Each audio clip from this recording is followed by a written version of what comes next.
You are here to enable the divine purpose of the universe to unfold. That is how important you are. I have little use for the past and rarely think about it. However, I would briefly like to tell you how I came to be a spiritual teacher and how this book came into existence. Until my 30th year, I lived in a state of almost continuous anxiety, interspersed with periods of suicidal depression. It feels now as if I'm talking about some past lifetime or somebody else's life. One night, not long after my 29th birthday, I woke up in the early hours with a feeling of absolute dread. I had woken up with such a feeling many times before, but this time it was more intense than it had ever been. The silence of the night, the vague outlines of the furniture in the dark room, the distant noise of a passing train, everything felt so alien, so hostile, and so utterly meaningless that it created in me a deep loathing of the world. The most loathsome thing of all, however, was my own existence. What was the point in continuing to live with this burden of misery? Why carry on with this continuous struggle? I could feel that a deep longing for annihilation, for non-existence, was now becoming much stronger than the instinctive desire to continue to live. I cannot live with myself any longer. This was a thought that kept repeating itself in my mind. Then suddenly I became aware of what a peculiar thought it was. Am I one or two? If I cannot live with myself, there must be two of me, the I and the self that I cannot live with. Maybe, I thought, only one of them is real. I was so stunned by this strange realization that my mind stopped. I was fully conscious, but there were no more thoughts. Then I felt drawn into what seemed like a vortex of energy. It was a slow movement at first and then accelerated. I was gripped by an intense fear and my body started to shake. I heard the words, "Resist nothing," as if spoken inside my chest. I could feel myself being sucked into a void. It felt as if the void was inside myself rather than outside. Suddenly, there was no more fear, and I let myself fall into that void. I have no recollection of what happened after that. I was awakened by the chirping of a bird outside the window. I had never heard such a sound before. My eyes were still closed and I saw the image of a precious diamond. Yes, if a diamond could make a sound, this is what it would be like. I opened my eyes. The first light of dawn was filtering through the curtains. Without any thought, I knew that there's infinitely more to light than we realize. That soft luminosity filtering through the curtains was love itself. Tears came into my eyes. I got up and walked around the room. I recognized the room, and yet I knew that I had never truly seen it before. Everything was fresh and pristine, as if it had just come into existence. I picked up things, a pencil, an empty bottle, marveling at the beauty and aliveness of it all. That day I walked around the city in utter amazement at the miracle of life on earth, as if I had just been born into this world. For the next 5 months, I lived in a state of uninterrupted deep peace and bliss. After that, it diminished somewhat in intensity, or perhaps it just seemed to because it became my natural state.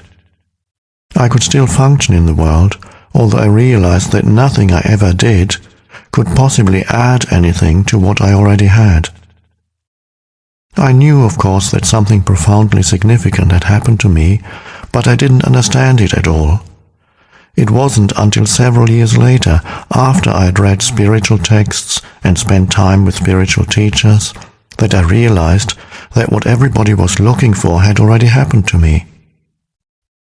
I understood that the intense pressure of suffering that night must have forced my consciousness to withdraw from its identification with the unhappy and deeply fearful self, which is ultimately a fiction of the mind.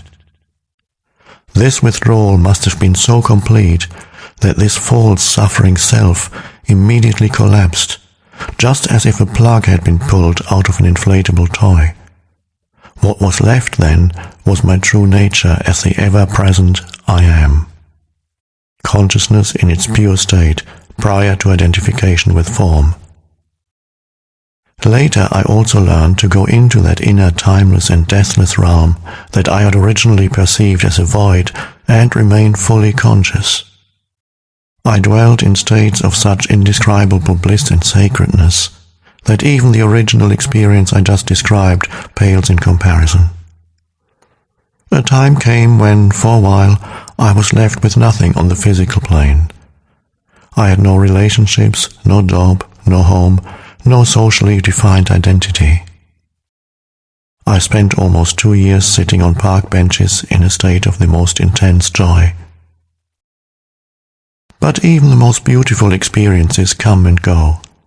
More fundamental, perhaps, than any experience is the undercurrent of peace that has never left me since then. Sometimes it is very strong, almost palpable, and others can feel it too. At other times it is somewhere in the background, like a distant melody. Later, people would occasionally come up to me and say, "I want what you have. Can you give it to me or show me how to get it?" And I would say, "You have it already. You just can't feel it because your mind is making too much noise." That answer later grew into the book that you are listening to now. Before I knew it, I had an external identity again. I had become a spiritual teacher. This book represents the essence of my work as far as it can be conveyed in words, with individuals and small groups of spiritual seekers during the past 10 years in Europe and in North America. In deep love and appreciation, I would like to thank those exceptional people for their courage, their willingness to embrace inner change, their challenging questions, and their readiness to listen. This book would not have come into existence without them. They belong to what is as yet a small but fortunately growing minority of spiritual pioneers. People who are reaching a point where they become capable of breaking out of inherited collective mind patterns that have kept humans in bondage to suffering for eons. I trust that this book will find its way to those who are ready for such radical inner transformation and so act as a catalyst for it. I also hope that it will reach many others who will find its content worthy of consideration, although they may not be ready to fully live or practice it. It is possible that at a later time, the seed that was sown when listening to this book will merge with the seed of enlightenment that each human being carries within, and suddenly that seed will sprout and come alive within them. The book in its present form originated, often spontaneously, in response to questions asked by individuals in seminars, meditation classes, and private counseling sessions, and so I have kept the question and answer format.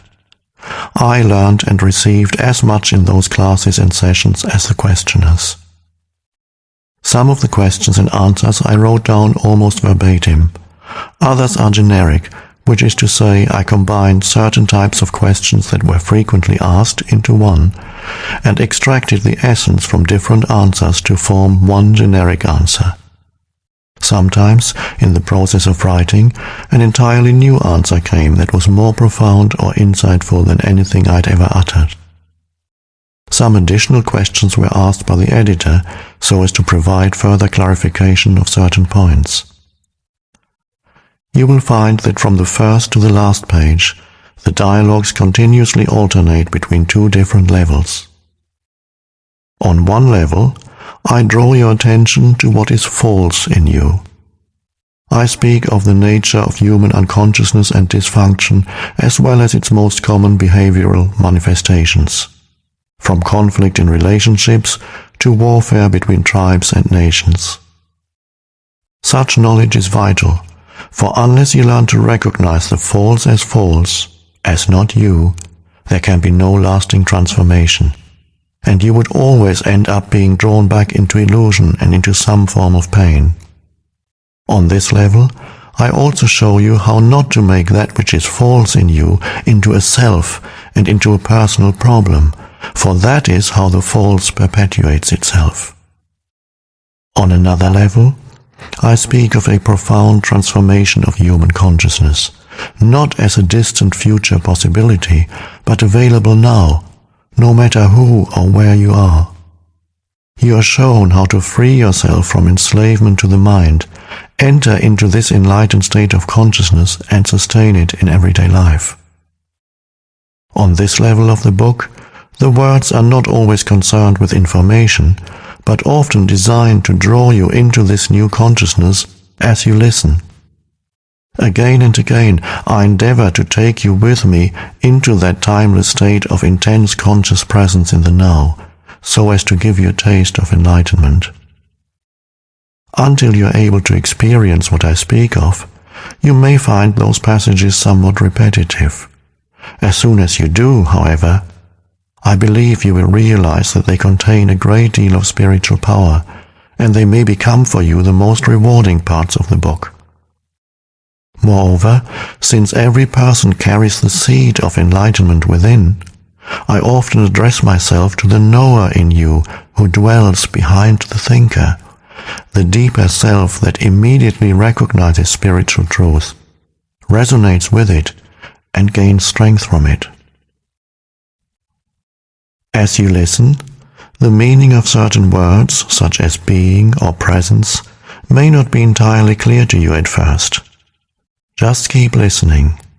Questions or objections may occasionally come into your mind. They will probably be answered later in the book, or they may turn out to be irrelevant as you go more deeply into the teaching and into yourself. Don't listen with the mind only. Watch for any feeling response as you read and a sense of recognition from deep within. I cannot tell you any spiritual truth that deep within you don't know already. All I can do is remind you of what you have forgotten. Living knowledge, ancient and yet ever new, is then activated and released from within every cell of your body. The mind always wants to categorize and compare, but this book will work better for you if you do not attempt to compare its terminology with that of other teachings. Otherwise, you will probably become confused. I use words such as mind, happiness, and consciousness in ways that do not necessarily correlate with other teachings. Don't get attached to any words. They are only stepping stones to be left behind as quickly as possible. When I occasionally quote the words of Jesus or the Buddha, from A Course in Miracles or from other teachings, I do so not in order to compare, but to draw your attention to the fact that in essence there is and always has been only one spiritual teaching, although it comes in many forms. Some of these forms, such as the ancient religions, have become so overlaid with extraneous matter that their spiritual essence has become almost completely obscured by it. To a large extent, therefore, their deeper meaning is no longer recognized and their transformative power lost. When I quote from the ancient religions or other teachings, it is to reveal their deeper meaning and thereby restore their transformative power. Particularly for those listeners who are followers of these religions or teachings. I say to them, there's no need to go elsewhere for the truth. Let me show you how to go more deeply into what you already have. Mostly, however, I have endeavored to use terminology that is as neutral as possible in order to reach a wide range of people.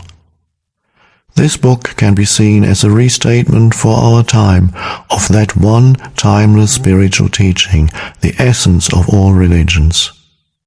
It is not derived from external sources, but from the one true source within, so it contains no theory or speculation. I speak from inner experience, and if at times I speak forcefully, it is to cut through heavy layers of mental resistance and to reach that place within you where you already know, just as I know, and where the truth is recognized when it is heard. There is then a feeling of exaltation and heightened aliveness, as something within you says, "Yes, I know this is true."